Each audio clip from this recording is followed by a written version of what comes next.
వచ్చేసి అక్షయ తృతీయ వ్లాగ్ అండి. అక్షయ తృతీయ రోజు ఎర్లీ మార్నింగ్ లేచేసి ఇలా పూజ అయితే చేసేసుకుంటున్నాను నేను. అమ్మవారికి అభిషేకం చేయాలని చెప్పేసి అమ్మవారిని ఇలా లైన్గా కూర్చోబెట్టేసి అభిషేకం అయితే చేసుకున్నాను. ఈ లక్ష్మీదేవి విగ్రహాలు ఉన్నాయి కదండి, టీటీడీలో కుంకుమార్చన చేసి అప్పుడు ఇస్తారండి. సో నేను అలా కలెక్ట్ చేసుకున్నాను ఈ అమ్మవారి విగ్రహాలు. నేను ఎప్పుడు పూజ చేసుకున్నా ఇలా అమ్మవారి విగ్రహాలు అయితే పెట్టుకొని అభిషేకం ముందుగా చేసేసి తర్వాత పూజ అయితే చేసుకుంటాను. అభిషేకం ఫినిష్ అయిపోయిన తర్వాత లక్ష్మీ అష్టోత్తరం అండ్ విష్ణు అష్టోత్తరం అయితే చేసుకున్నానండి, చదువుకున్నాను. ఇక్కడ నేను మా చిట్టి తల్లి లక్ష్మీ అండ్ విష్ణు అష్టోత్తరం అయితే చదువుకున్నామండి. చూడండి మా చిట్టి తల్లి ఎంత బాగా పూజ చేస్తుందో నాతో పాటు కూర్చొని. పాల సముద్రంలో పుట్టింది అమ్మవారు కాబట్టి పాలకు సంబంధించిన నైవేద్యం పెట్టాలనుకున్నాను. సో అందుకని ఇలా స్వీట్ అయితే చేసి అమ్మవారి దగ్గర అయితే పెట్టానండి నైవేద్యం.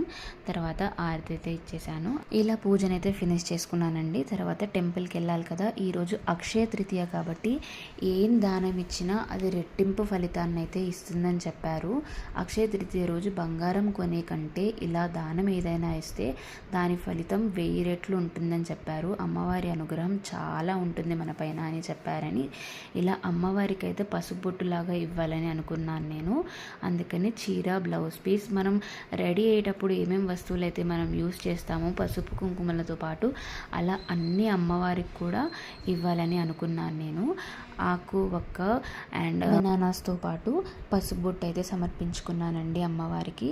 కొత్త కుండ కొనేసి బాగా వాష్ చేసేసి మంచినీళ్ళని పట్టి కొద్దిగా పచ్చకర్పూరం అయితే యాడ్ చేసేసి ఇలా కుండలో వాటర్ అండ్ పసుపు కుంకుమలు ఇవి రెండు తీసుకెళ్ళి గుళ్ళో పంతులు గారికి అయితే ఇచ్చానండి.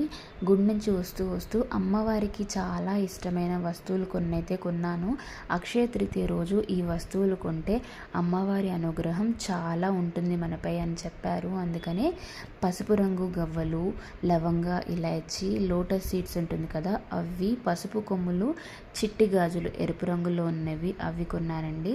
గోమతి చక్రాలు, పసుపు కుంకుమ, దొడ్డుప్పు ఉంటుంది కదా అది కూడా కొన్నానండి. అండ్ అమ్మవారికి ఎంతో ఇష్టమైన మల్లెపూలు అండి, మల్లెపూలతో అలంకరించాను అమ్మవారికి. ఇలా ఈవినింగ్ కూడా అమ్మవారికి అయితే పూజ అయితే చేసుకున్నానండి నేను. తర్వాత బెల్లం నైవేద్యంగా పెట్టేశానండి. నైట్ కూడా బెల్లం నైవేద్యంగా పెట్టేసిన తర్వాత నేను నా చిట్టి తల్లి ఇద్దరం కలిసి మళ్ళీ అమ్మవారికి అయితే పూజ అయితే చేసుకున్నామండి.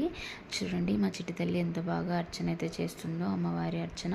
ఇంట్లో ఆడపిల్లలు ఉంటే ఆ సందడే వేరండి, అమ్మవారు వచ్చినట్టే అనిపిస్తుంది. అసలు అమ్మవారికి చిన్న అమ్మవారు పూజ చేస్తున్నట్టు అనిపించింది నాకైతే. మీ ఇంట్లో చిన్న పిల్లలు కూడా మీరు పూజ చేసేటప్పుడు ఇలాగే వచ్చి కూర్చుంటారా? కమెంట్ చేసి చెప్పండి. ఇదండి.